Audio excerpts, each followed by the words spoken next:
Senior leader doctor Sudhanshu Trivedi एक बहुत ही specific issue को लेके आए हैं जिसके कंट्री के पॉलिटिक्स में बहुत ह्यूज रैमिफिकेशंस हैं। डॉक्टर त्रिवेदी आप लोगों को आज उसके बारे में बताएंगे पॉइंट वाइज। एक बहुत ही सीरियस इशू है, तो मैं चाहूंगा कि आप लोग बस सुन लें, फिर जो भी पूछना होगा मुझे बताएं। मित्रों, आज हम आपके समक्ष दलगत राजनीति से ऊपर उठकर एक संवेदनशील विषय के ऊपर देश का ध्यान आकृष्ट करने के लिए उपस्थित हुए हैं।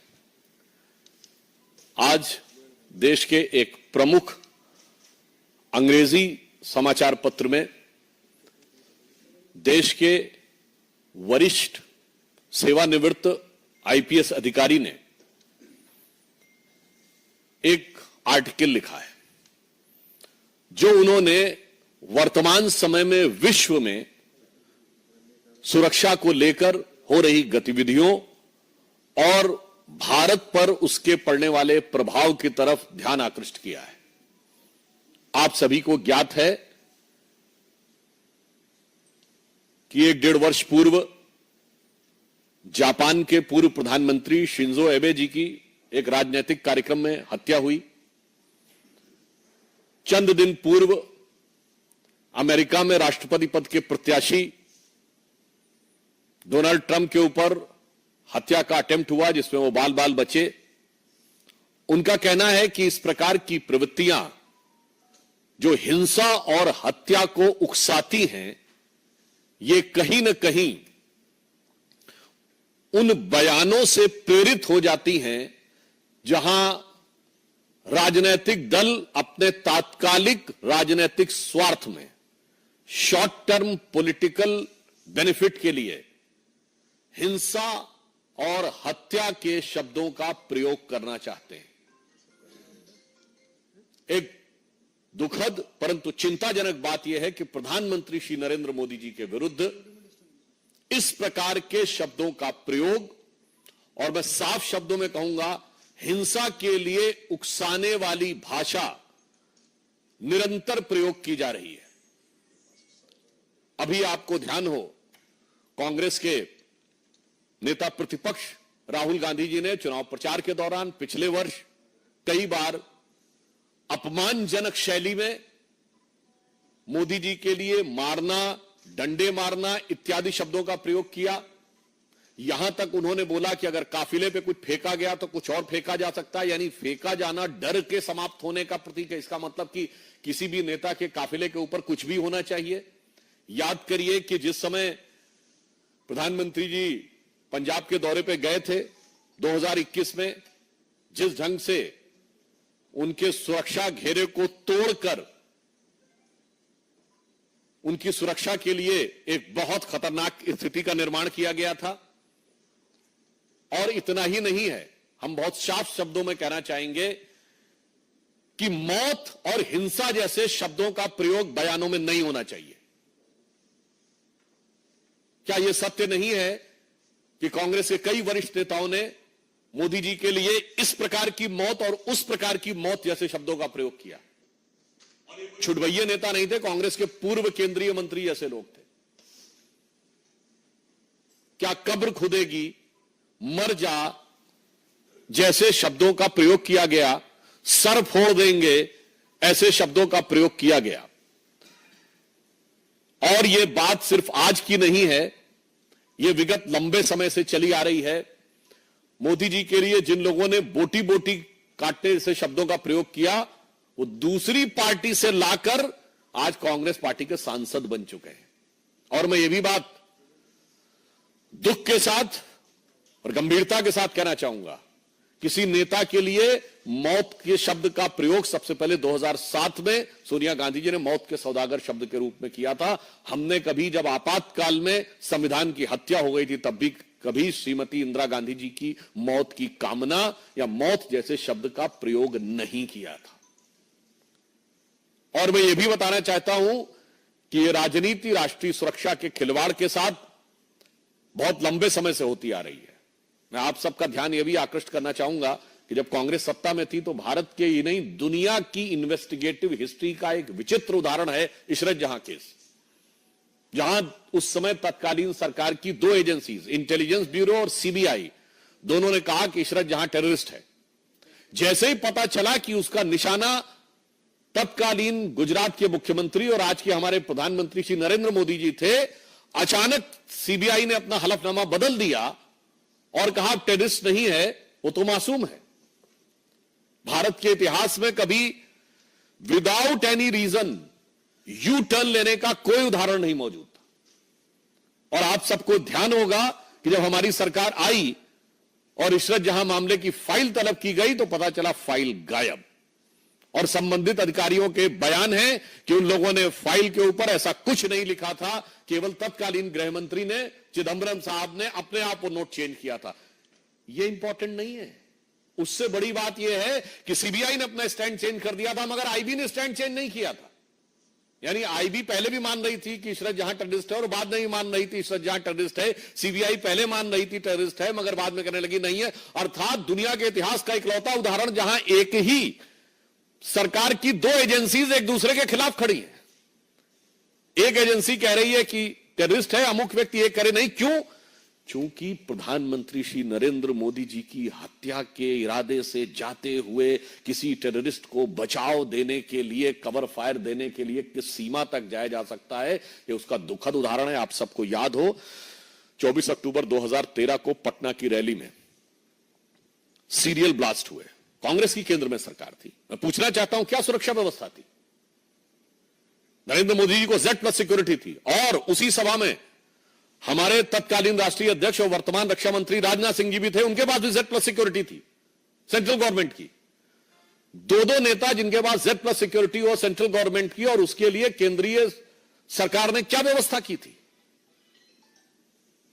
इसलिए सुरक्षा और नेताओं की जान की कीमत पर राजनीति होनी चाहिए। इसके उलट हम बताते हैं, राहुल गांधी जी की यात्रा निकली, उनके पास भी Z+ सिक्योरिटी है। कश्मीर में आप सब ने देखा कि कितने मधुर मनोभावों के साथ भैया और बहन बर्फ के गोलों के साथ खेल रहे थे उस संवेदनशील जगह पे। केंद्र सरकार ने व्यवस्था सुनिश्चित की।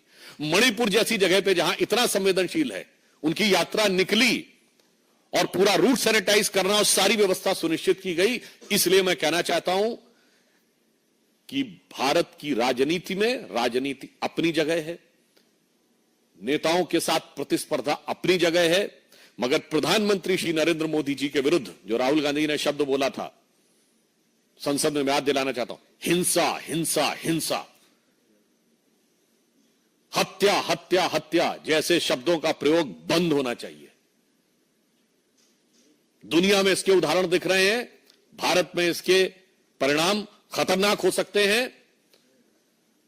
यदि आप लोकसभा में नेता प्रतिपक्ष बने हैं, वैसे तो आप सबने सुना होगा जीत का जश्न होता है, जीत का उत्साह, मगर यहां हार का उत्साह है।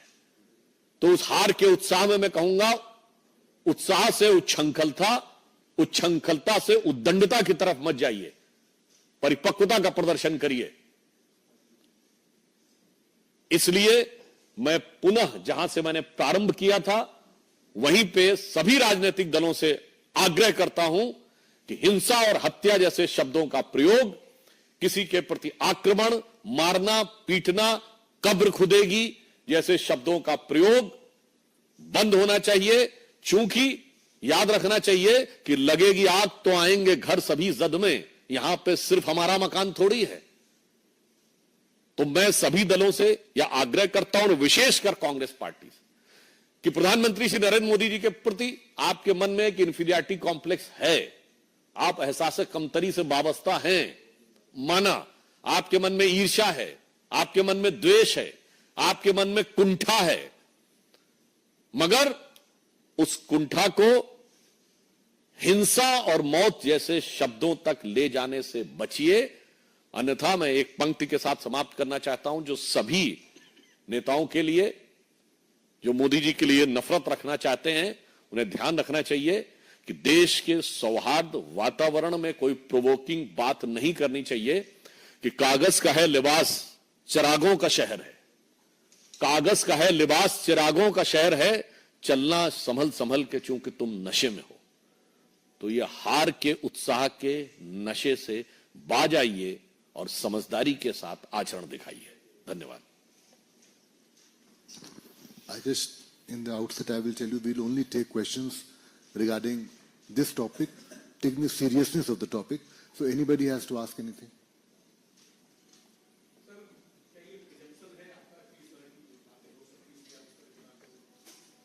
आप प्रिजम्पशन का विषय यह है कि जब आप इस प्रकार का वातावरण बोलते हैं, मैं पूछना चाहता हूं कि नफरत की दुकान में कौन कौन से जहर बुझे सामान है। ये मोहब्बत की दुकान में ही हत्या और हिंसा शब्द आ रहे हैं, आधा दर्जन हत्या रिलेटेड वर्ड हैं। इसलिए हम ये कहना चाहते हैं कि इस गंभीरता को समझें, और अगर कोई नेता इसको नहीं समझ रहा तो मैं समझता हूं कि वो भारत की राजनीति में नेतृत्व करने के योग्य नहीं है। रविंद्र भाई,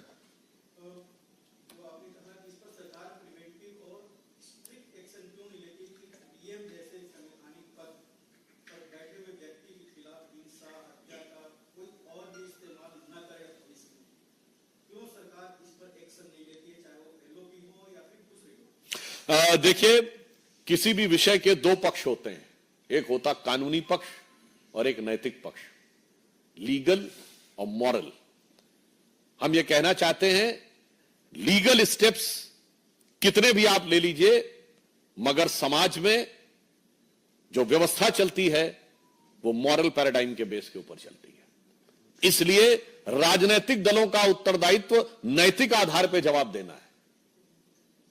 और विशेषकर ये तो जब आप बताते हैं कि इस देश में तो ऐसी घटनाएं पहले कई बार हो चुकी हैं, और वो लोग जब ये बात कहते हैं तो मुझे लगता है छोटी राजनीतिक स्वार्थ के लिए हिंसा को बढ़ावा देने वाली बातें मत करिए।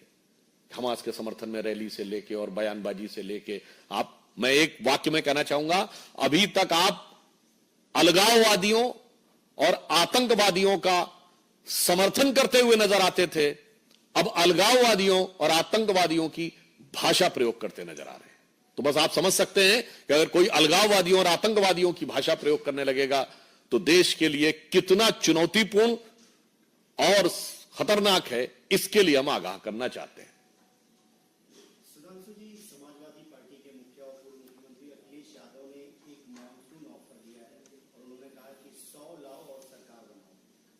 जो यूपी में बीजेपी में चल रहा है उसको ध्यान में रखते हुए ऐसा ऑफर यानी कि जिसके लिए मैंने ट्वीट किया है वो लोग समझ रहे हैं किसके लिए किया है। वैसे हमारा विषय इस समय इसी विषय पे, फिर भी मैं आपको उत्तर दे देता हूं। मैं उनसे कहना चाहूंगा, 100 लाओ नहीं, पहले अपना मूलधन बचाओ। जिस वोट बैंक के चक्कर में 2 लड़के साथ आए थे, अब एक लड़का बड़का हो गया है, वो लोकसभा में नेता प्रतिपक्ष हो गया है। अपना वोट बैंक बचाओ, बाद में आकर यहां ज्ञान बखारो। Thank you.